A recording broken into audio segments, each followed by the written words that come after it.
খলিফা হজরত আলী রাদি আল্লাহু তায়ালা আনহু একদিন দেখলেন তার যুদ্ধের একটি বর্ম হারিয়ে গেছে।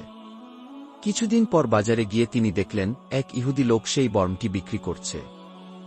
হজরত আলী রাদি আল্লাহু তায়ালা আনহু বললেন, এই বর্মটি আমার কি? ইহুদি লোক বলল, না, এটা আমার। আপনার কোনো প্রমাণ আছে? হজরত আলী রাদি আল্লাহু তায়ালা আনহু তখন বিষয়টি বিচারকের কাছে নিয়ে গেলেন। বিচারক ছিলেন মুসলমান আর অভিযুক্ত ছিলেন ইহুদি। বিচারক বললেন, হে আমিরুল মুমিনিন, আপনার প্রমাণ কোথায়? হজরত আলী রাদি আল্লাহু তায়ালা আনহু বললেন, আমার কাছে সাক্ষী নেই। বিচারক তখন রায় দিলেন ইহুদি লোকের পক্ষে।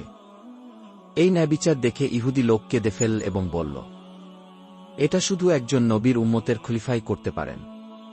বর্মটি আপনারই, আর আমি সাক্ষ্য দিচ্ছি আল্লাহ এক, মুহাম্মদ সাল্লাল্লাহু আলাইহি ওয়াসাল্লাম তার রাসূল কি।